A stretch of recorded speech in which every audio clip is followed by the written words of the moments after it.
It's AC Noob here and doing the first how to drift video. This was going to be pretty simple, really beginner stuff. Right here, just showing off the wheel settings, my personal settings on the G920. I don't really mess with my settings too much. Well, at all, really. I know a lot of people out there probably understand a lot better than I do. I don't, so I don't touch it, and I just kind of use it. What you see is what it is, and I think that's how it came when you just hook up the game. So, and I usually don't run my Logitech software while I'm playing, but I do believe you have to have it installed. I installed it, and then I was able to use it, but before I had installed it, the wheel did not work with the game. So I'm not 100% sure on that, but like I said, I just kind of do the most plug and play setup I can. So we'll get into the drifting now. Alright, so here we are in the gt86 Kunos version, street tires, lower PSI, 80% braking, which just basically means there's a lot in the front, but that's about as far back as you can get. So here we go, onto the first corner here. What I'll be using is a braking entry, and I will slam on the gas in order to do a power over to hold the drift out. So here, watch frame by frame. I'm on the brakes. I'm using left foot braking, and then I get right back on the gas as soon as I can in order to get the wheels to start spinning while the weight is on the front. And then you want to stay on the gas, only using the steering to control where you're going. And you want to work with the steering, not against it. That's how you spin it.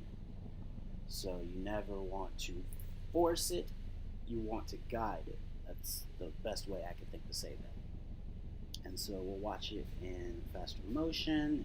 It's going to be a turn in, and I'll be turning in, braking, and then getting right back on the gas, and you see it allow the car to step out. And then we'll get into the next corner here, which is going to be a shift lock drift, which is not used too much. Okay, with shift lock, as soon as you see it right here, I put it in first, and no rev matching. You do not want a rev match for a shift lock. That allows the differential to basically lock up, and is going to step the car out and initiate the drift. So essentially all I did was put it in first without a clutch, or I'm sorry, without rev matching, which is revving the gas while the clutch is in. I just drop it into first, and that steps the car out, and I throw it right back into second, and which allows me to power out of the drift, because first may or may not have enough wheel speed to keep the drift going. So I just went ahead and went to second. But you drop it into first, no clutch, and that will step the car out, and then you control the drift like you would any other one. But like I said, shift lock, put it down a gear, and let the shock load to the transmission and the drive line get the car to step out. And so we'll watch it get all in one fluid motion.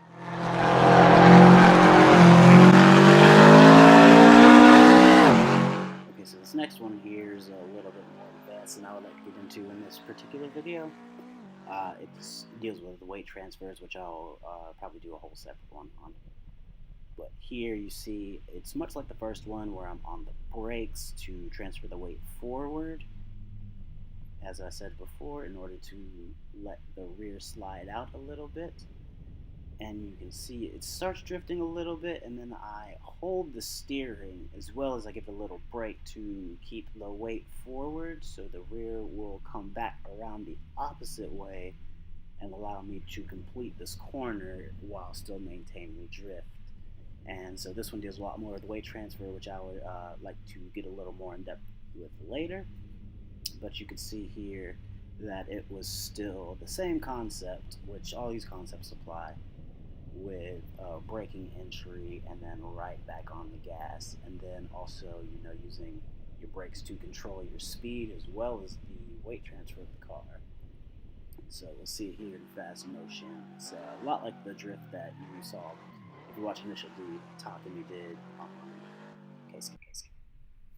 Alright, so here we have another shift lock down into first, no rev match, then right back on the gas. You see once I put it in first, the car is stepping out, and then I put it in second gear. I just keep my foot on the floor in order to allow the car to have enough power to make it through the corner.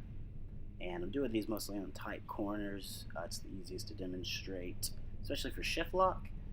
As well as with the 86's power, you can't really hold super long corners, so the hairpins are really good for demonstration purposes.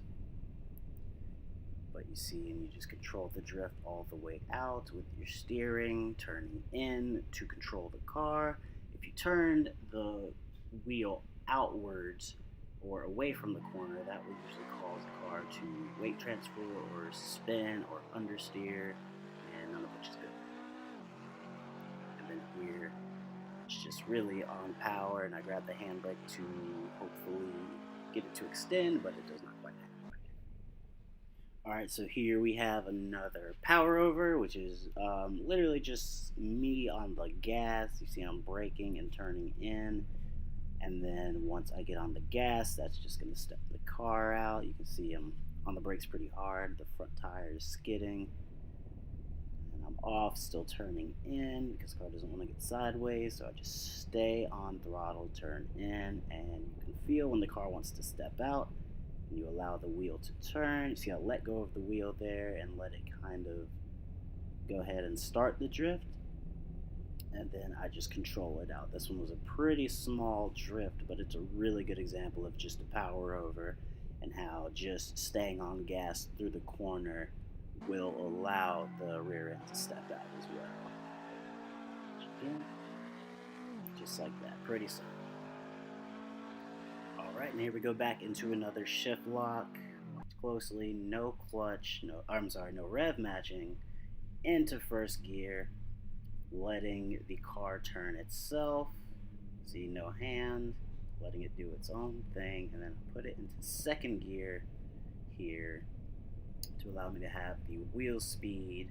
Now the thing about going up to second gear again is you have to make sure, especially in a low power car like this specifically, you need to make sure that you are going fast enough that your car is not going to bog down once you put it back into the higher gear in order to maintain the drift and keep it going. And you can see here the steering input is all really simple. It takes practice. It's pretty hard to explain, but just like I said, keep turning in as opposed to out. If you see the wheel in, like specifically this right turn, if you see me only turning in right, and I'll let the wheel turn itself left. See, I'll let the car do its own thing. And I believe this is another shift lock. Yeah, and I grab the handbrake just to keep it going there, but pretty simple. And throughout this whole course, it's really a lot of shift lock and a lot of, I would say, just inertia drifting, brake drifting, especially in a low powered car like this. And it's really good for practice and technique. Alright, so here, one we haven't done yet, which I have another video for, is handbrake. You see I pull it there, and you clutch in when you handbrake. Otherwise you're just going to stall the car. Clutch in, handbrake, and then allow the car to turn, and then get right back on the gas. And it's important to get right back on the gas, especially with a low powered car, which is why I chose this car, to show you that it all is really about timing as far as drifting. It's a lot of timing. You have to make sure that you're turning in at the right time, gas at the right time, pulling the handbrake at the right time. It's all about timing.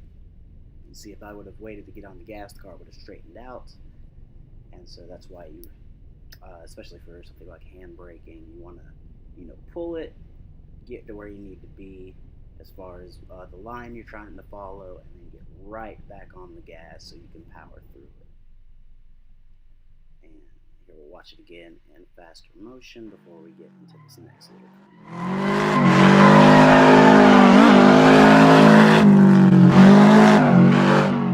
Alright, Alright, so here in this corner, it's really hard brake, and then right back on the gas. The hard brake upsets the car.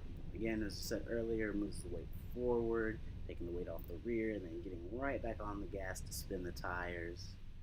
And then I believe you'll see a little clutch kick in here because I was falling out of power. So boom, on the clutch, but very, very quick clutch kick in order to keep the car going.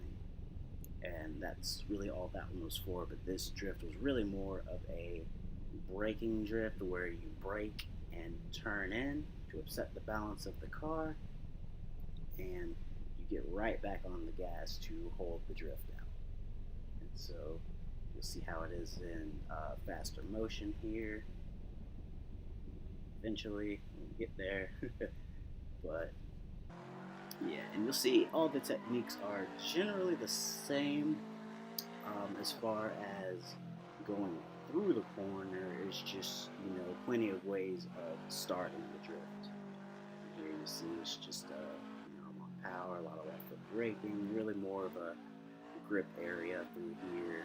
And then at this hairpin here, I will throw in another shift lock drift. So first, back in a second. Just has to happen very quickly. And so through here, you pretty much get the point as far as, shift lock and braking, turning in, and just using the gas in order to start the drift. And these are things that you can do, with just the pedals. You don't need a handbrake for all of this. And these are really good techniques to learn. Especially if you're a grip driver. I would definitely recommend learning to grip drive if you don't already grip drive, because it will help your drifting a ton. See, on that last one, that's one of those mistakes that I had made where I had entered that hairpin with a shift lock, but I should have saved it first because second gear did not allow the wheel speed, and then I crash, and I don't know what's going on. But you get the point as far as this toge, as far as driving is concerned. Much, don't need a lot of handbrake. You really don't need it at all, especially if you're just going around, drifting, corner and then straight and corner and straight if you're doing more of a grip run. And, we have the famous 5 hairpins. But you see the technique is all the same. I'm using shift lock in the hairpins. It works really well for the hairpins, especially with a car like this, low power, not a lot of steering angle. It's a really good technique to learn for, just having fun on this game. And we'll get into some more advanced entry techniques, which will be the handbrake and the clutch kick before we sign here.